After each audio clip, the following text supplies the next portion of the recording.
Today I'm speaking with Sheree Hartwell, who is the owner of the Ford Robert Black agency here in Scottsdale, Arizona. She is a fashion agent. She is the host of the podcast Camera Ready with Sheree Hartwell. And here's the reason I brought her on. I've known Sheree for a very long time, and I've known her from a personal aspect where she also went through her mom declining and passing of cancer. Our moms knew each other and they were quite funny together, actually. And then she was also my agent for over 20 years. And she took over this fashion agency after being a model herself and spends every day in the world of rejection, a world of perfectionism, a world of comparison to other people. So we're going to dive into some of that. We're going to dive into what it feels like to be rejected. How do we think social media is impacting all of us when it comes to comparison and rejection? We're also going to talk about grief. She definitely became very much a student of grief after having a very traumatic event happen in her 20s and then further to her mom. She has grown greatly in learning how to overcome grief and keep moving forward and bringing on legacy with her children and her young girls. So, this is quite a fun conversation for me. She's a good friend. It was so good to see her. I just want to giggle and laugh when I'm with her. So, it's my pleasure to introduce Sheree Hartwell. Hi, Sheree. I just want to hug you. Yay, I love hugs. We're gonna have to do a virtual hug here since we're not in person. I like hugs. Yes, excited to Hi. be here. Thanks for having me. Oh, I love having you here. And it's like one of those conversations that I really want to talk about because I feel like so many people can relate, yet it's some of the hardest things for me to talk about all at the same Mhm. time, all wrapped into the same episode. So I say we just strip it down and we just do it. Okay, I'm ready. I'm holding on tight. Hold on tight. So those people know I've had a relationship with you on many different levels. We've had a personal relationship. Our moms had a personal relationship. And then I've also worked with you in a professional manner. So we kind of have this relationship with so many different aspects that I've learned so much Mhm. about you and learned many of the things that you go through. And I'd like to talk and open up a little bit talking about grief, Okay. specifically moms. Now, both Mhm. of us have lost both of our parents, Mhm. and it's not easy. And I know many people can relate to that. But similar to me, you and your mom were very close, and Yes. you built things together, and you spent time together, and it was like you just were a pair. Yeah, for sure. And I was a pair with my mom, and the four of us would get together, and we were just this cute little double pair. And I know for me, when my mom died, not only was there an aspect of grief, but there was also a really strong, God, I want to call it like an identity crisis for me. Yep, for sure. Hmm. And I remember, it's actually still on my nightstand. You gave me a book, and it was like Motherless Daughters or something Oh to that yes. effect. Oh, that I seem to be the book giver to people who lose their parents. I'm like, here's the book. Take the book. See if you can help yourself. Uh, But Yeah, but I'm happy that that's still that you still have it, and I found I don't think passion is the right word, but I my heart is so open for mother loss, parent loss. I had a significant situation that happened when I was like 25 years old, and I was dating a man at the time who was killed in a motorcycle accident, and when he was killed, I was 25. Like everyone was getting married. It was like supposed to be that like beautiful time in your life where life is starting for you. And my life had totally collapsed and like crashed everywhere. And I really wasn't like a reader, to be honest, but Mhm. I was like, I'm going to the library and I'm going to check out all the books on grief.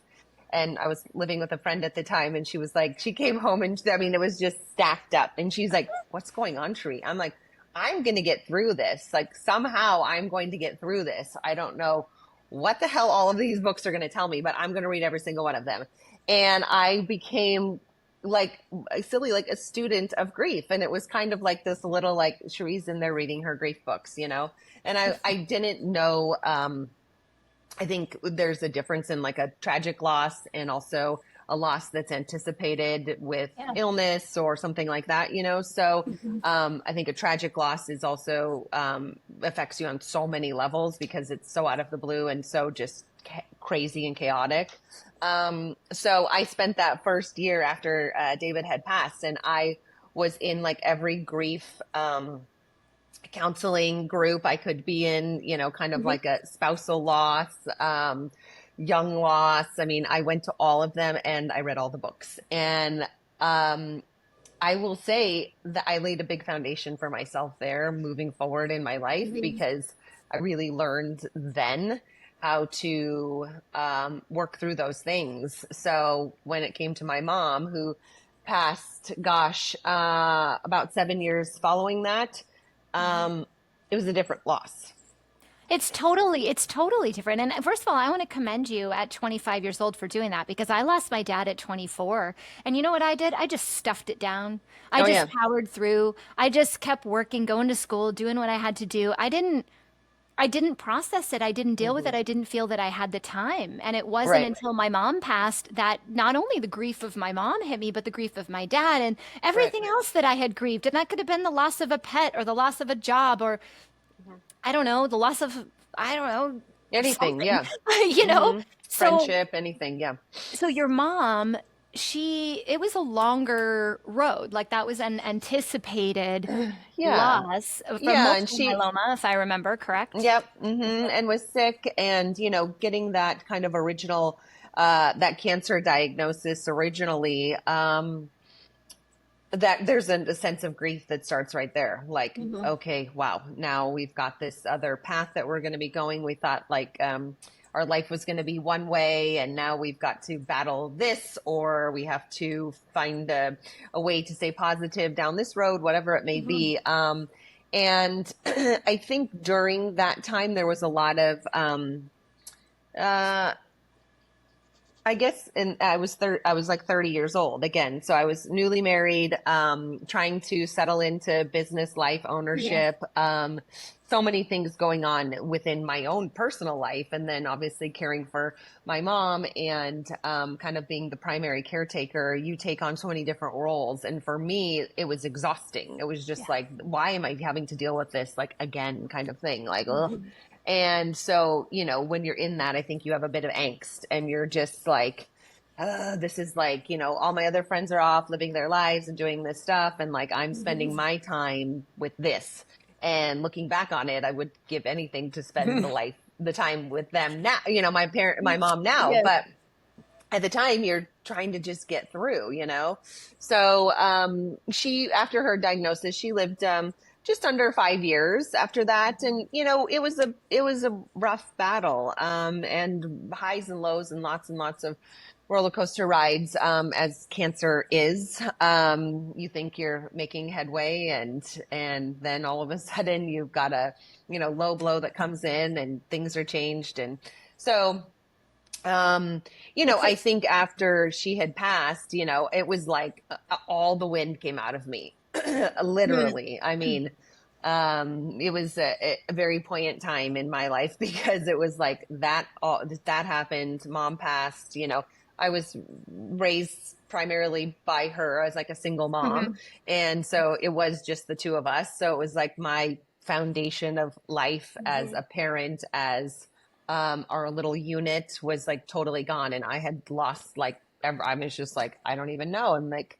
so, you know, I think I went back into my grief books You would and pulled out that little tool that I had learned, you know, several years past, of like, I have to get through this. Like, if I stuff this, Mhm. if I just keep going and pretending everything's going to be okay, it's going to creep up somewhere in my life. It's going to creep up in my marriage. It's going to creep up in my job. It's going to creep up with my friendships. Yeah.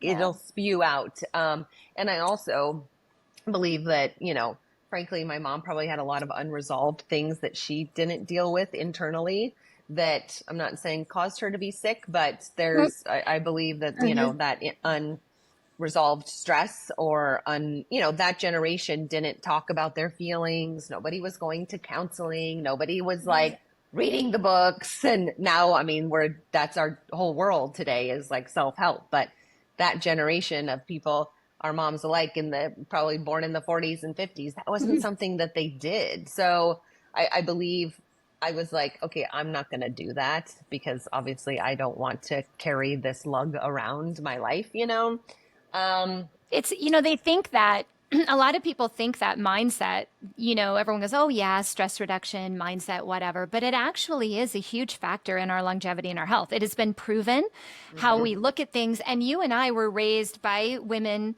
who were working as hard as they could, probably exposed to a lot of toxins in Yep. those times. Yep. And they weren't, you're right, they were supposed to just be quiet. They were supposed to just do their thing. They had their role. They weren't necessarily supposed to speak up, use their voice. And so I think that generation, I agree with you, is having a lot of health issues from a lot of just stuff that they hold. Right. And, you and I are going through these processes of learning how to change that because here's the thing, they modeled that for us. Right. So No, true. we were being raised in a scenario where we were acting like they were, right? And Yep. it took us on a different level because the stress that came with dealing with all of that, in addition to everything that we as women are doing right now, we do so much. We put so much pressure on ourselves. And there's so much out there with social media and people telling us who we're supposed to be. And we see into other people's lives and we're comparing ourselves to this person and that person, while going through all of the pressures of life. I think it's a great point and something to really point out that our mindset and our self-care does have an absolute impact on whether our longevity. Are we going to go down with cancer or not? I don't know. I know that for you, I know for me, the perspective shift on life that happened after that, how I was able to start living with gratitude. I mean, I had that down spot where I was like, who am I? Who am I without this Oh, person? for sure. Who is Tricia? And am I this whole person I've built myself to be this whole time? A model, a mom, a business owner, whatever it was that I was like, is that really who I am? Or did I just learn to be that? And who am I really going to be? And that was a big thing for me. But now looking at how I live each day with gratitude and going, gosh, I get to see my kids today. The little things kind of roll off my back now that didn't because I have such an appreciation for life. Did you have a massive perspective shift with Definitely. this to your Yes. life and how you handle it? Because you're a busy woman. I'm a busy woman. Yes, and it was such a crazy time when my mom had passed because it was during kind of that 09, 10, 8 recession time. And so my business was tanking at the same time. So my mom's, health was going and the business was like dwindling out. And so like everything around me was just like, I felt completely out of control because I couldn't control anything that was going on. And, my godmother, who was my mom's best friend, my husband had called her and had said, oh, I'm not really, things are not going, I don't think so well with Sheree. And, there was that time when somebody actually like said that like out loud, like, oh, are you, cause usually I'm pretty upbeat and have, my shit together. And, it was just kind of like, whoa, I don't know if Sheree can do all these things right now, and it was kind of that pivotal time when I was like, okay, I need to find some joy. I have got to get back into finding things that bring me joy or brought me joy prior to, the situation that I went through with my mom. And, What was it? What brought you joy? I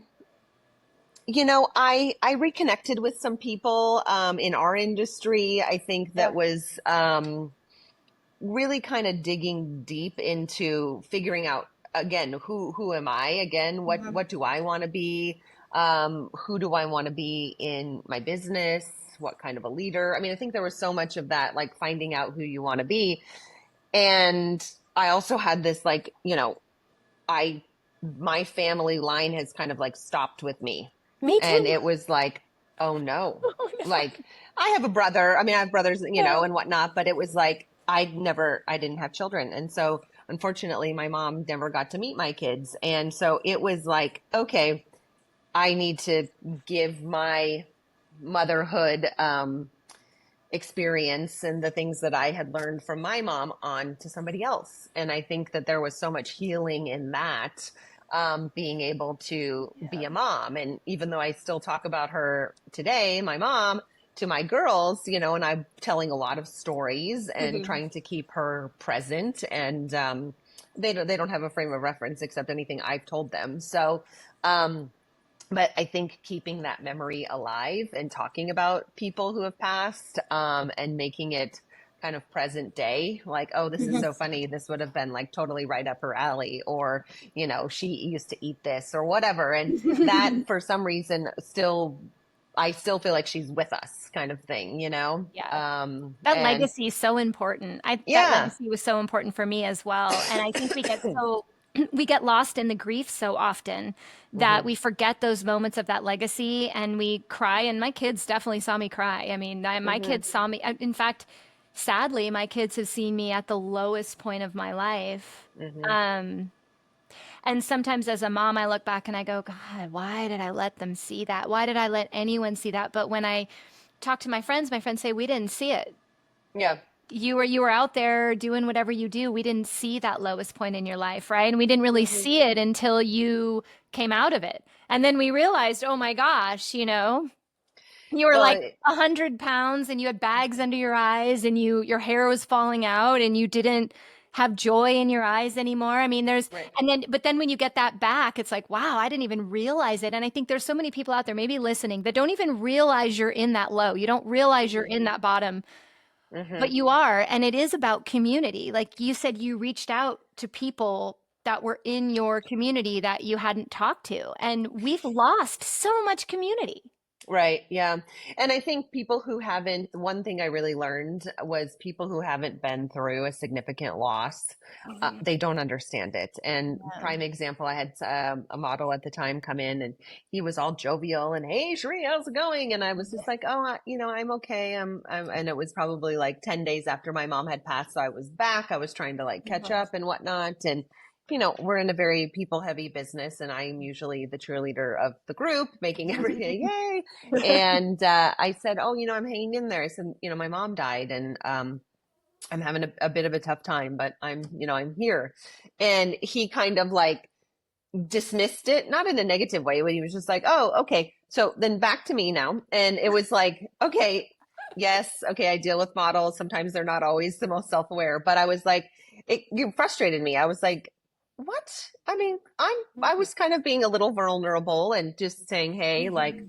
it's not always, peaches and roses here. And about about 5 years later, his father had passed, and he sent me a message, and he said, "Hey, Sheree, my dad died," and I was like, I'm so sorry and so and he's like, I wasn't there for you. I wasn't very kind when your mom had passed. Oh. And it was something that he thought of, even though it was a very small little moment in time, but if you haven't been through something, you don't know. And so hence why I give out the books, and I am there for my friends and my family who have lost people, because if you hadn't been there, you don't know what that looks like. You don't know that you go through a a crisis, identity crisis. You don't know that like you sometimes can't pull yourself out of bed. You don't know Mhm. that you neglect your own health, your Yeah. mental stability. You don't know those things, because it's just like, oh, so and so had,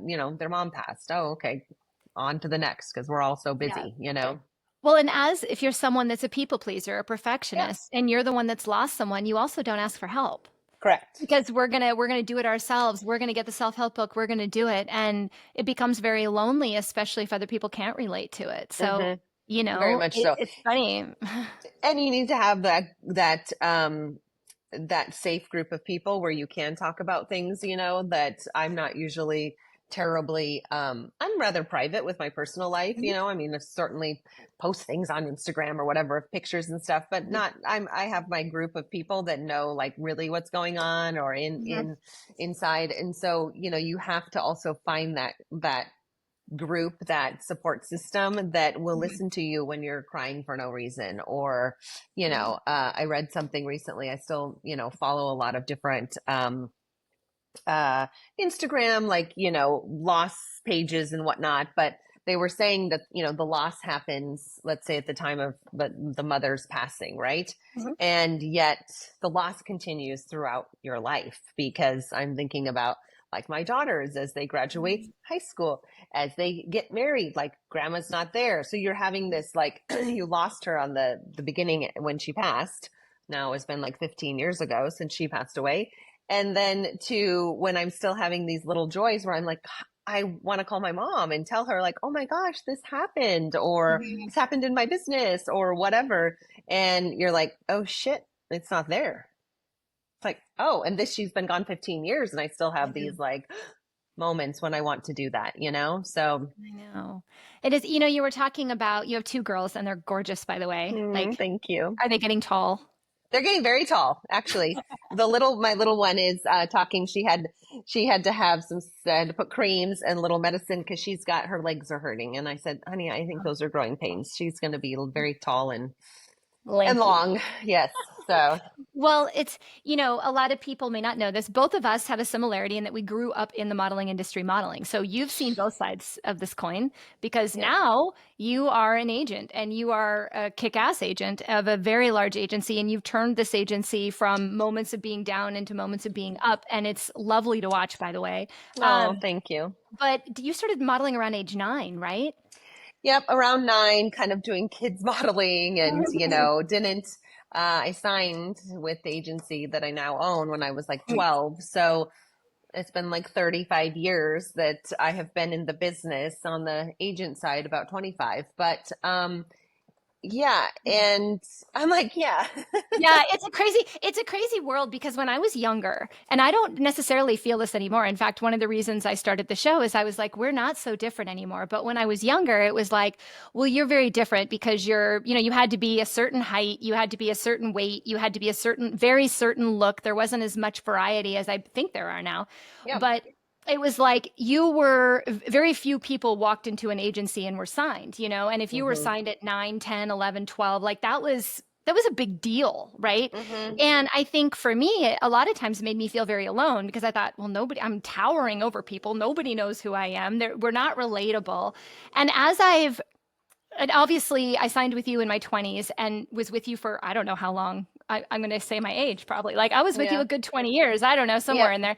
But Mm-hmm. um, what I learned, at least more recently, like since the onset of social media, I started to really look at everybody is kind of experiencing that rejection and that risk of rejection that maybe you and I, just small group of us when we were younger in the 90s, modeling, were experiencing. And now we're seeing our kids, we're seeing our young girls. You have young girls, that Mm-hmm. are being rejected at the drop of a hat because somebody who didn't have the balls to stand up and talk to them in person is bad mouthing them online and this type of thing. It's become a big deal, I think, social media For that sure. has now opened up rejection and judgment and Mm-hmm. leaning on other people as validation for who you are. I think that's opened it up to the entire world now. I don't think you have to be a model to have that rejection now. So the reason I'm saying this is I look at the role, you have the mom role that has to Mm-hmm. keep the self-worth and teach your girls to believe in themselves. And you've got the agent role that has to reject, right? Because there are Mm-hmm. people that come in that don't fit a job or don't fit what they need to fit. And then you've also got the third side of being on the flip side of that. And I just wonder, with all these experiences, what I'd love to know your opinion on rejection. And is there any themes that you've seen in people that just have an ability to overcome that? Have you noticed a huge trend in a lot of people's self-worth? And this is a multi-step question, Sheree. I got a lot and, of things here. I'm like, here and we go. I got to get my here we go. answers. And then also handling these young, delicate egos that come in, with a dream and, helping these young girls develop that self-worth, eat right, take care of themselves. How do you handle this? Because you've got so many different influences. Yeah. And I think it's interesting. I mean, my our business, I would say, is more rejection than it is acceptance. So whether Yeah. you're trying to get into the business, let's just say, if we have like an open casting call and we're Mhm. looking for new talent, and 500 people may come and we may pick three. And Yeah. people are like, three? And I'm like, yeah, because that is literally the reality of our business. It isn't like everybody can be in this business. Mhm. And so I do believe in the last several years post COVID, Mhm. and we've all seen it in advertising. We've all Mhm. seen different body types, different Mhm. colors of skin, different, I mean, anything really went, everything goes. And so I've had to readjust my eye. Mhm. Growing up in the business, it was like, okay, you should be 5'10", 5'11", size 2. Perfect. Right. Everyone was Big like the forehead, same. big smile, big Yeah. eyes, Yeah. symmetrical features. Everybody looked the same. And so those were the requirements.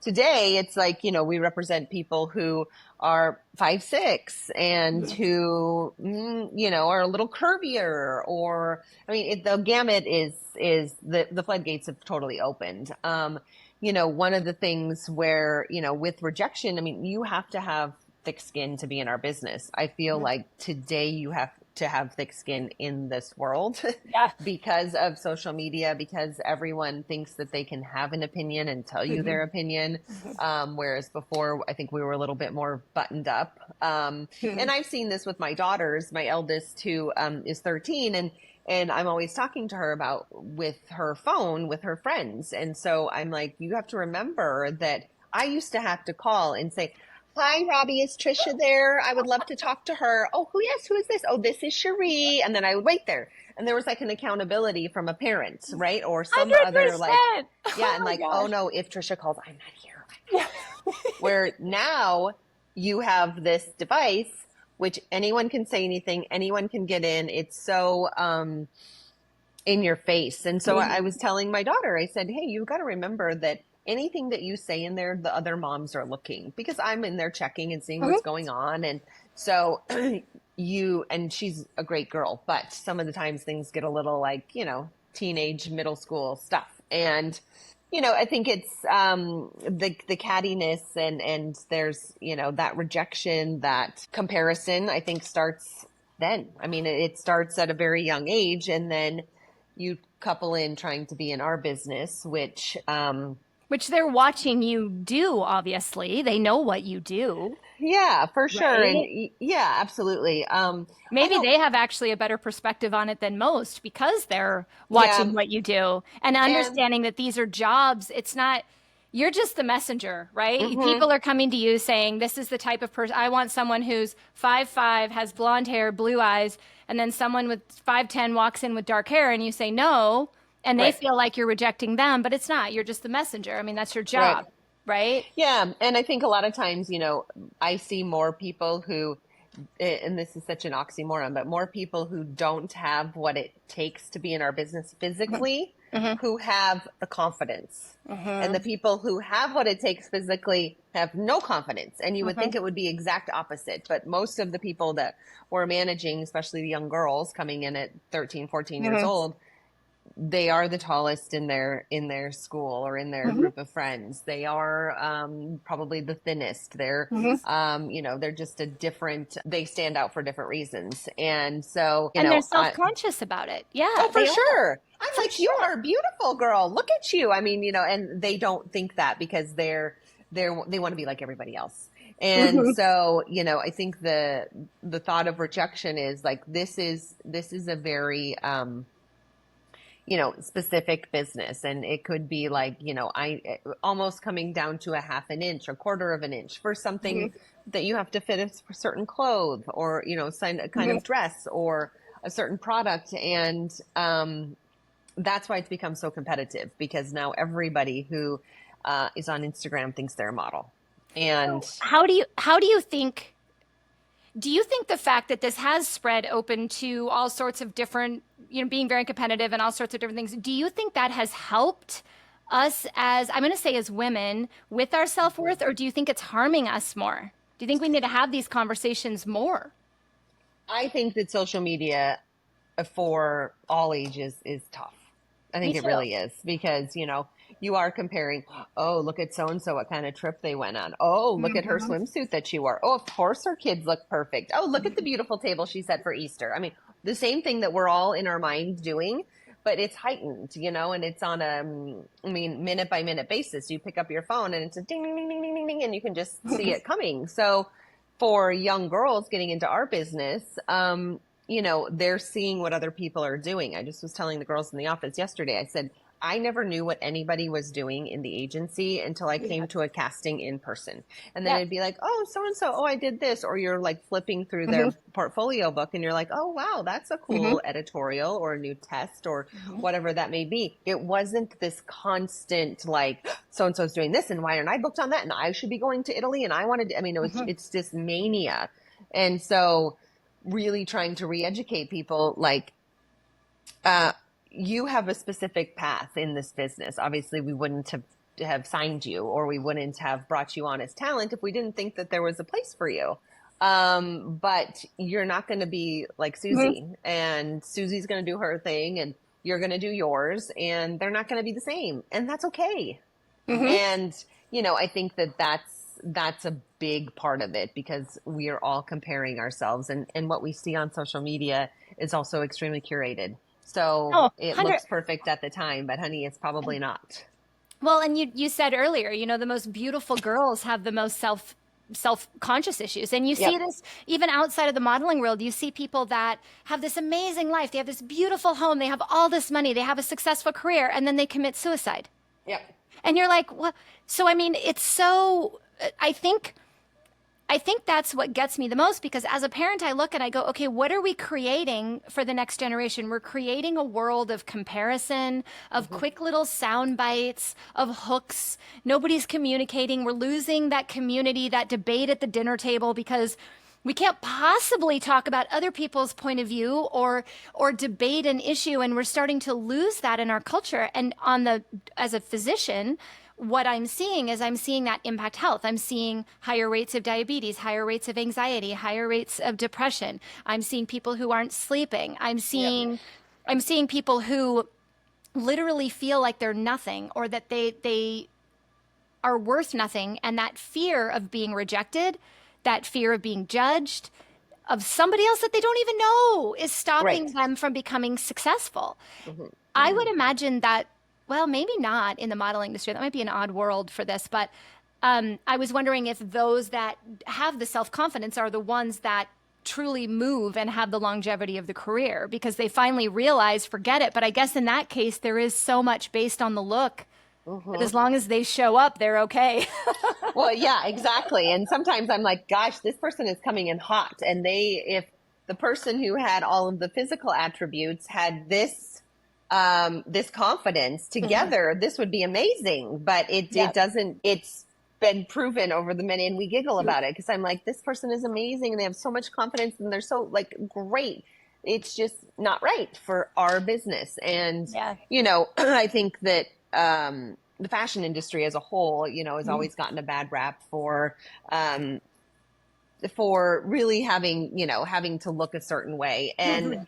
in most recent times, I mean, I've chatted with some of these young kids and more so saying like, you know, because it is so competitive, you have to train like an athlete. You've Mhm. got to eat like you're going to the Olympics. You've got to work out like you're going to the Olympics. You got to drink water. You got to take your vitamins. You've got to do all of these things because if your goal is to walk in New York Fashion Week for one of the big couture shows, let me tell you, that's everybody else's goal too. Yeah. So, it's not like you're just going to show up and you're fantastic and fabulous. Like Yeah. we're playing in the big leagues. So Mhm. you would have to do that if you were playing in the NBA. That's why Mhm. only a certain amount of people make it into the NBA. If you were going to be Major League Baseball, if you were going to Mhm. go to the Olympics to be a swimmer, any Mhm. of those things. So we get the bad rap though because it is based on appearance. But all of Right. these people also have to be in fantastic shape and mindset and all of those things of which they train for. So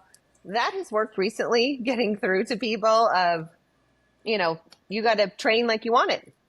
Well, and I think that applies to life in general. Yeah. If you want something out of your life, if you want to succeed in your career, if you want to be present for your kids, if you hate your job and you're like, I hate my life, I hate everything about it, you have a choice.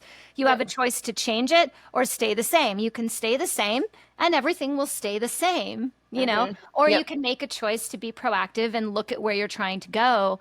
And so I think it's been such an interesting, just getting older and looking at that world, which I've been immersed in since I was 9 months old. Someone asked me the Hmm. other day, they go, "Oh my gosh, we want to see the stuff you did when you were a baby." And to your point, nobody kept that. Yeah.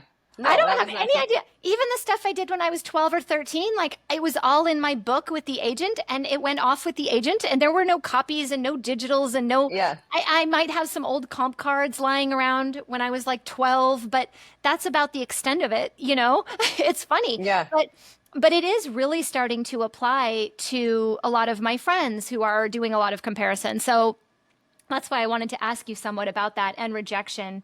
And then how that rejection, then when you couple the things like grief and life and marriage and kids, and you find yourself 45 saying, I have no joy and I don't Hmm. know who I am and I don't know who to lean on and I'm afraid to ask. If I go out on social media and say I'm struggling, you can't do that, right? Yeah. You can't tell people you have to put on this front. And I look around and I see how many people are living a life that isn't even really their life. They're just putting it out there as somebody else, and it breaks Mhm. my heart. It Or just, a life that they feel like they should have, or that people yeah, think, that the people want them to have, and what would look beautiful for social media. yeah, yeah. My kids still are not on social media. It's great. Mine aren't either. Mine aren't as old as yours, but I'm holding on tight. Yours are girls. You're in for it. My boys really don't care. I mean, there's a Snapchat group we've allowed Cameron to join with football guys, but they're not on Instagram or Facebook or TikTok or whatever. Yeah. I'm supposedly on TikTok. I'm told that I get posted to TikTok, but I still can't open that app. I literally am like, Exactly. ah. I guess it's just interesting when I look at just all the different, like I said, with you have these different aspects of your life and where you've come to now. And now you Hmm. run this agency that you took over young, Hmm. right? You Hmm. said it fell True. down, it went back up. What are you doing right now? What are you building and growing? Yeah, I mean, for me, I'm very big on, I've been so grateful and gracious to have had such a long tenured staff here. And, for me, it's been a goal of mine to love going to work every day, love the people that I work with, and building a bit of that foundation here, because obviously our business can be very transient and people coming and going and off for the new big best thing, whatnot. But we're in a really good place with our staff, and I've been leaning more into partaking in some more community events. Obviously, we have Scottsdale Fashion Week, but places where we can put Arizona on the map, as far as not being a fashion capital, nothing like that, but a great place within our business to come and scout for talent. That we can have, the events that we do are of a high level, Mhm. and to kind of make our own way here. And that's what I say kind of every day. We can kind of do whatever we want. We can write our own roadmap. So let's think of that as like amazing, and if we want to try this, we can try that. We are putting a heavy emphasis on social media and representing influencers, fortunately and unfortunately, because I do believe that the business it is going there. It has gone there.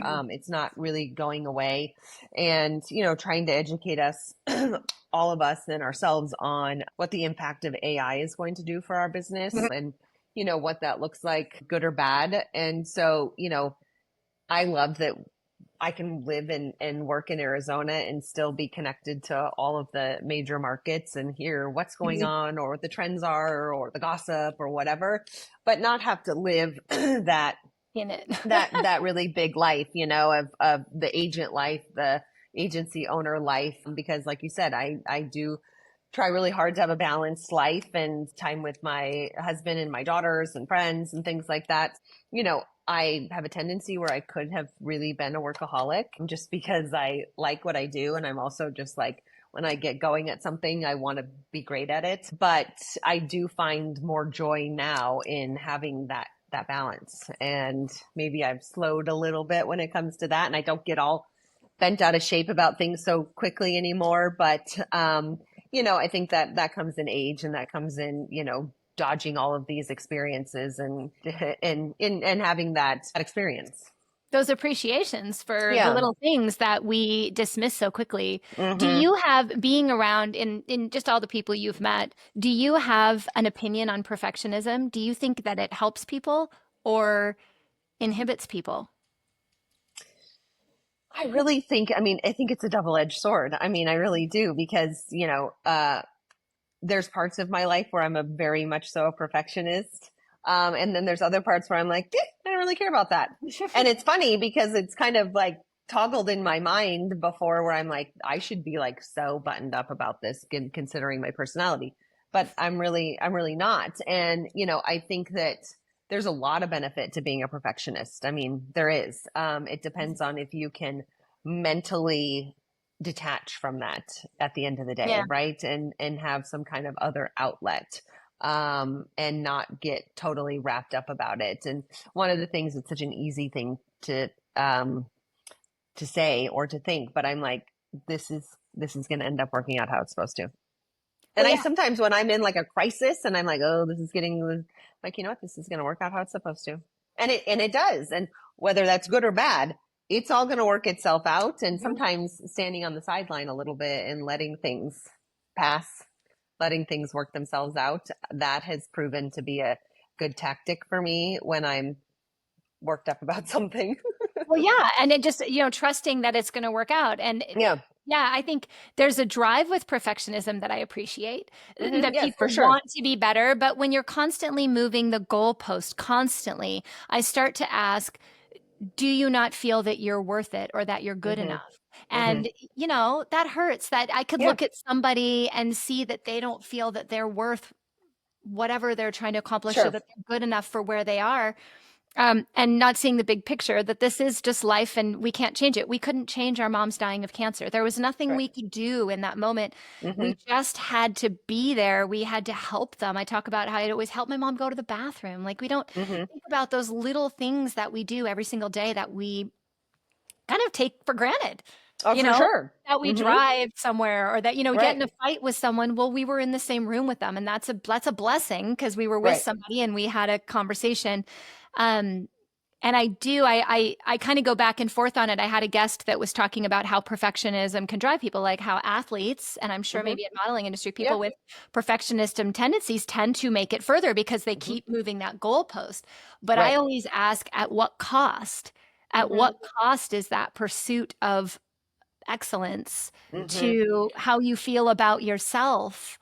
Yeah. Because I at the think end of one the of the, day, we're who we have. yeah. And at the end of the day, you can work so hard for certain things, and there's plenty of things that are out of your control. And I think that that's usually a perfectionism person is wanting to be in control. They're wanting to be in control of their life, of their food, of their workout, of their children, of whatever. And I think if you have a monumental situation happen to you, um, you're to the point where, like, I can't control all of this. I can control my daily, like, day in and day out, what I do, who I spend time with, those types of things. But a lot of things are out of our control, so you have to kind of show up the best you can. And yeah, go for it. Be a perfection. Go get it all, But at the end of the day, what really matters is the people you have and your health, right? And we don't know how we're going to achieve that goal. So you can have a goal, but laying out exactly how you're going to do it, it doesn't go that way, right? I think the lesson here is, number one, even if someone was given the gift of beauty, does not mean that they have it all good and that they feel great and that their lives are easy. Everybody struggles, no matter what package you were given, number one. Number two, whatever package you were given is enough. And it's, you don't have to worry about what other people think. And if other people say they don't like it, who the heck cares? You don't have to be walking the New York runways. It's okay. There are other ways to make yourself, other ways to pay it forward. Number three, grief. We have to learn grief. One of the things that you said that was so important was you said people don't understand until they go through it, right? And I think that's so important because we don't grow until we go through things like this. And these things change our lives. They change the way that we look at life, they change the way that we interact with people, and they help us really find who we are, authentically us. And another thing, number four, I think I was on, as you get older, you start to let go what other people are thinking of you and you allow yourself to just be you at whatever cost. And I don't know about you, but that's one of the most beautiful things that I've experienced after losing my mom is saying, you know what? I'm going to bring Tricia back. And Tricia's going to come back and Tricia's going to dance and Tricia's just going to talk freely and use her voice and be who she is and let the people that she attracts come to her and not worry so much about fighting things. And I know I've seen you go through similar things too, just from afar, and really honing in on who you are. And I suspect that's why your business is so much fun for you right now because you're living from you. So I want to thank you so much for just taking the time out of your busy sector to come and talk about this because I've really been looking forward to talking to you about all these different aspects. And you are an absolutely beautiful soul. Thank you so much.